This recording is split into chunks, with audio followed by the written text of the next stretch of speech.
જય સોમનાથ, જય ગુજરાત. ફરી એક વખત સ્વાગત છે આપનું એસપી એજ્યુકેશન બ્લોગમાં. આ વિડીયોમાં જોઈશું આપણે આગના દાવાના હિસાબો 2 નફા નુકસાનની પોલિસી અંગેનો દાખલો. દાખલા નંબર 4 શ્રી વિપુલની આપેલ વિગતો પરથી દાવાની રકમ ગણો, જે ગુજરાત યુનિવર્સિટી 2010 અને 2012 દરમિયાન પૂછાયેલો છે. તો વિદ્યાર્થી મિત્રો, દાખલો ગણતા પહેલા સૌપ્રથમ જોઈશું આપણે દાખલાની રકમ અને ત્યારબાદ કરીશું દાખલાની ગણતરી. તો જોઈશું દાખલાની રકમ. તો દાખલાની રકમ આ પ્રમાણે છે. શ્રી વિપુલની નીચે આપેલ વિગત પરથી તમારે નફા નુકસાન દર્શાવતું પત્રક તૈયાર કરવાનું છે અને દાવાની રકમ શોધવાની છે, જેમાં વિગત અને રકમ રૂપિયા આપેલ છે. જેમાં આગ લાગ્યા તારીખ છે 1/4/2025, બાંયધરીનો સમય છે 4 માસ, વીમા પોલિસીની રકમ છે 1 લાખ, 31 ડિસેમ્બર 2024ના રોજ પૂરા થતા વર્ષનું નાણાકીય વેચાણ છે એ 8 લાખ છે. 31 ડિસેમ્બર 2024ના રોજ પૂરા થતા નાણાકીય વર્ષનો નફો 90,000 છે, જે રૂપિયા 6,000ના સ્થિર ખર્ચ ઉધાર્યા પછીનો છે. 31 માર્ચ 2025ના રોજ પૂરા થતા 12 માસનું વેચાણ રૂપિયા 10 લાખ છે. તારીખ 1/4/25 થી 31/7/25 સુધીનું વેચાણ રૂપિયા 1,50,000 છે. જ્યારે તારીખ 1/8/2024 થી 31/3/2025 સુધીનું વેચાણ રૂપિયા 3,50,000 છે. 1 જાન્યુઆરી 2025 થી દાખલ કરેલ ઉત્પાદન પદ્ધતિથી ગયા વર્ષની સરખામણીમાં આ વર્ષે વેચાણ પર 3% લેખે નફાનું પ્રમાણ વધશે એવી ધારણા છે. તો વિદ્યાર્થી મિત્રો, આ દાખલાની રકમ છે. એમાં આપણે સ્પષ્ટ જોઈ શકીએ છીએ કે આગ લાગ્યા તારીખ 1/4/2025 છે અને બાંયધરીનો સમય છે એ 4 માસ છે. એટલે કે આગ લાગ્યા તારીખથી બાંયધરીનો સમયગાળો નક્કી કરીએ તો 1/4/25 થી 31/7/2025 થાય, જેમાં બાંયધરી સમયનું વેચાણ આપણને 1,50,000 આપેલું છે. તે જ વર્ષનો આપણે ગયા વર્ષનો સમયગાળો નક્કી કરવો હોય તો 1/4/24 થી 31/7/2024 થાય, જે દાખલામાં આપેલ નથી, તો એની આપણે ગણતરી કરવી પડશે અને એ સમય દરમિયાન વેચાણની પણ ગણતરી કરવાની છે. તો દાખલા ગણતી પહેલા કુલ 4 સ્ટેપમાં દાખલો ગણવાનો છે. સૌપ્રથમ દાખલામાં આપણે જરૂરી તારીખો શોધવાની છે, ત્યારબાદ ગુમાવેલ વેચાણની ગણતરી કરવાની છે, ત્યારબાદ ત્રીજા સ્ટેપમાં આપણે નફાના દરની ગણતરી કરવાની છે, જેમાં 2 પ્રકારના નફાનો દર ગણવાનો છે: કાચા નફાનો દર અને આવરી લીધેલ નફાનો દર. ત્યારબાદ આપણે ગણતરી કરવાની છે દાવાની રકમ. તો સૌપ્રથમ આપણે જરૂરી તારીખો નક્કી કરવાની હોય તો સ્ટેપ નંબર 1 કરીશું, જરૂરી તારીખો. જરૂરી તારીખમાં સૌપ્રથમ આપણે આગ લાગ્યા તારીખ. તો આગ લાગ્યા તારીખ આપણને આપી છે 1/4/25.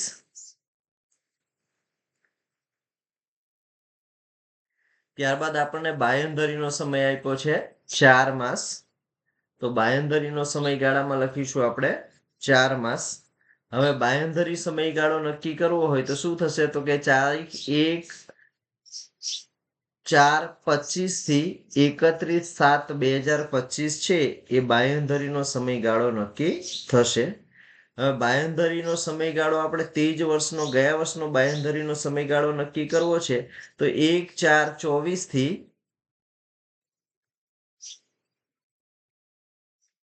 ગયા વર્ષનો બાંયધરી સમયગાળો 1/4/2024 થી 31/7/2024 થશે.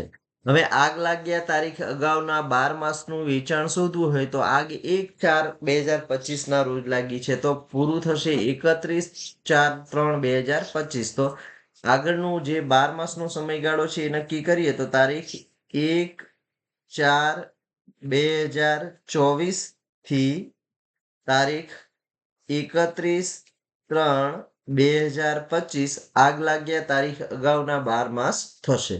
તો દાખલો ગણવા માટે આપણે સૌપ્રથમ જે જરૂરી વિગતો છે એ શોધી લીધી છે, એટલે કે આગ લાગ્યા તારીખ 1/4/25, બાંયધરીનો સમય 4 માસ, બાંયધરીનો સમયગાળો 1/4/25 થી 31/7/25, ગયા વર્ષનો બાંયધરીનો સમયગાળો 1/4/24 થી 31/7/24 અને આગલા તારીખથી અગાઉના 12 માસનો સમય 1/4/24 થી 31/3/2025. 31/3/2025.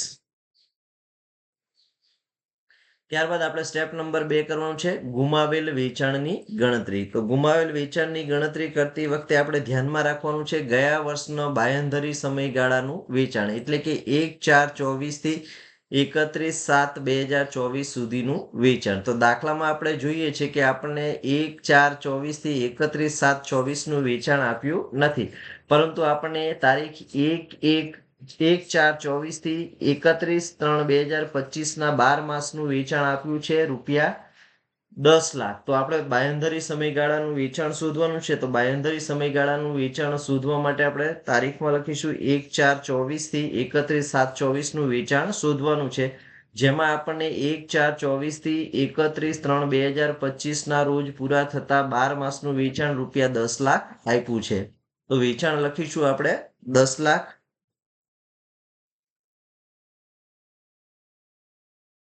ત્યારબાદ બાદ કરીશું 1/8/2024 થી 31/3/2025 સુધીનું વેચાણ. તો દાખલામાં આપણને 1/8/2024 થી 31/3/2025 સુધીનું વેચાણ આપ્યું છે 3,50,000. તો આપણે એમાંથી બાદ કરીશું 3,50,000. તો 10,00,000 માંથી બાદ કરવાના છે 3,50,000. તો બાકીની જે રકમ મળશે એ આપણને મળશે ₹6,50,000. એટલે કે બાંયધરી સમયનું ગયા વર્ષનું વેચાણ મળશે આપણને 6,50,000. હવે બાંયધરી સમયગાળાનું ચાલુ વર્ષનું વેચાણ. તો ગયા વર્ષનો આ ચાલુ વર્ષનો બાંયધરી સમયગાળો છે 1/4/24 થી 31/7/24.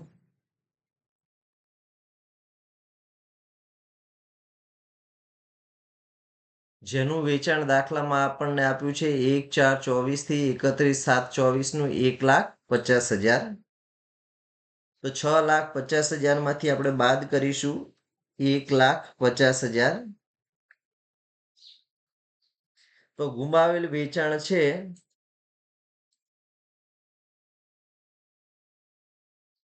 એ રકમ મળશે આપણને ₹5,00,000.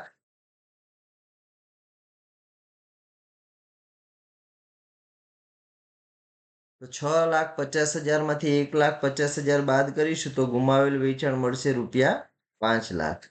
તો જ્યારે પણ વિદ્યાર્થી મિત્રો દાખલામાં આપણને ગયા વર્ષનું ગુમાવેલ વેચાણ ન આપ્યું બાંયધરી સમયનું, ત્યારે આપણે ગયા વર્ષના આખા વર્ષનું વેચાણ જોઈ લેવાનું અને એમાંથી જે સમયગાળાનું વેચાણ આપ્યું છે એ બાદ કરી દેવાનું, એટલે ગયા વર્ષના બાંયધરી સમયનું વેચાણ મળે.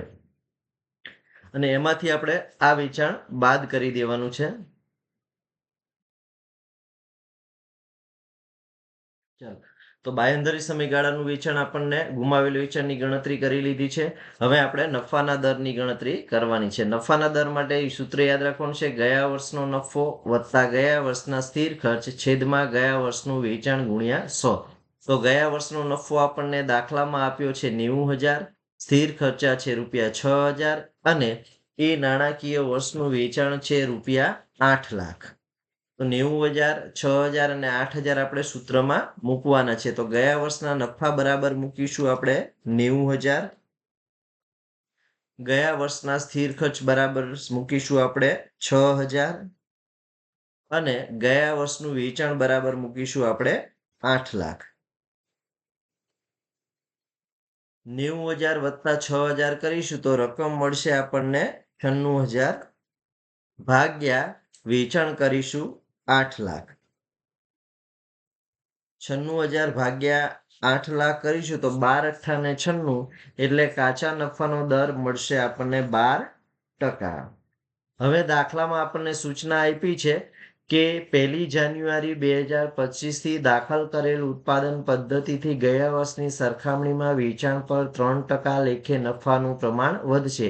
એટલે કે કાચા નફાના દરમાં 3%નો વધારો કરવાનો છે. તો 12% કાચા નફાનો દર હતો, એમાં ઉમેરીશું 3% વધારો. તો 12% વત્તા 3% કરીશું તો કાચા નફાનો દર મળશે આપણને 15%. તો આવી રીતે આપણે કાચા નફાનો દર શોધી લીધો છે. હવે આપણે શોધવાનો છે આવરી લીધેલ નફાનો દર. તો આવરી લીધેલ નફાના દર માટે સૂત્ર આપણે યાદ રાખવાનું છે, વીમા પોલિસીની રકમ છેદમાં આગ લાગ્યા તારીખ અગાઉના 12 માસનું વેચાણ ગુણ્યા 100.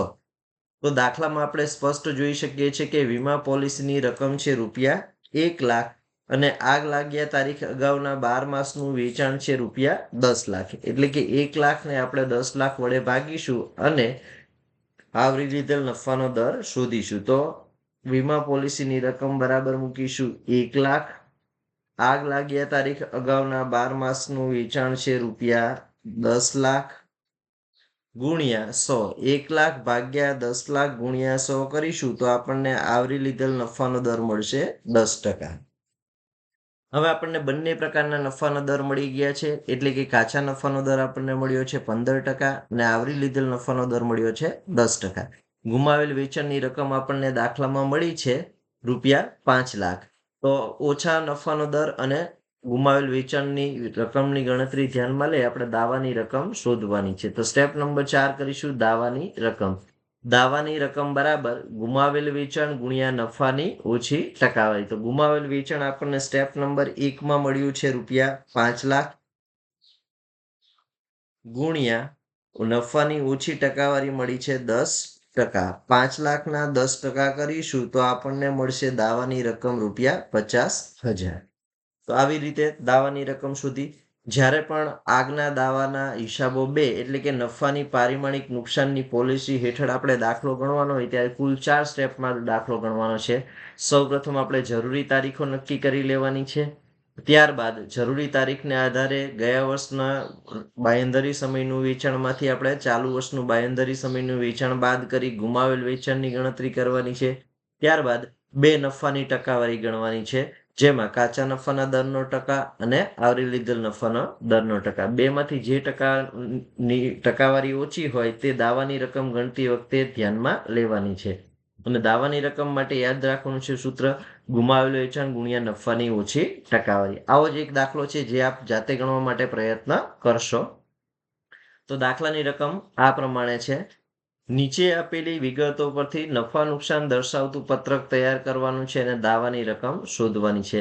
વિગત અને રકમ આપણને આપેલી છે, જેમાં આગ લાગ્યા તારીખ 1/4/2025, બાંયધરી સમય છે 4 માસ, વીમા પોલિસીની રકમ છે ₹2 લાખ, 31 ડિસેમ્બર 2024ના રોજ પૂરા થતા નાણાકીય વર્ષનું વેચાણ છે ₹16 લાખ, 31 ડિસેમ્બર 2024ના રોજ પૂરા થતા નાણાકીય વર્ષનો નફો છે ₹1,80,000, જેમાં સ્થિર ખર્ચા છે એ 12,000 ઉધાર્યા પછીના છે.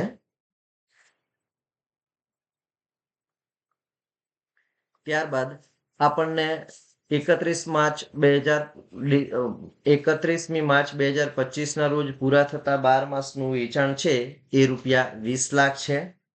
ત્યારબાદ તારીખ 1/4/25 થી 31/7/2025 સુધીનું વેચાણ છે ₹3 લાખ અને તારીખ 1/8/2024 થી તારીખ 31/3/2025 સુધીનું વેચાણ છે ₹7 લાખ. 1 જાન્યુઆરી 2025ના રોજ પૂરા થતા વર્ષ માટે ઉત્પાદનની સુધારેલ પદ્ધતિથી ગયા વર્ષની સરખામણીએ આ વર્ષે સરખામણીએ વેચાણ પણ 3% લેખે નફો વધશે એવી ધારણા છે. તો આ દાખલો આપે જાતે ગણવા માટે પ્રયત્ન કરવાનો છે. જો વિડીયો ગમ્યો હોય તો વિડીયોને લાઈક કરો, લિંકને મિત્રો સાથે શેર કરો. ચેનલમાં નવા હોય અને ચેનલ હજુ સુધી સબસ્ક્રાઇબ નથી કરી તો ચેનલ સબસ્ક્રાઇબ કરો. જય સોમનાથ, જય ગુજરાત, થેન્ક યુ. આવો જ કયો પ્રકારનો દાખલો આપ સોલ્યુશન મેળવવા માંગો છો તે કમેન્ટ બોક્સમાં લખી બતાવો. આભાર.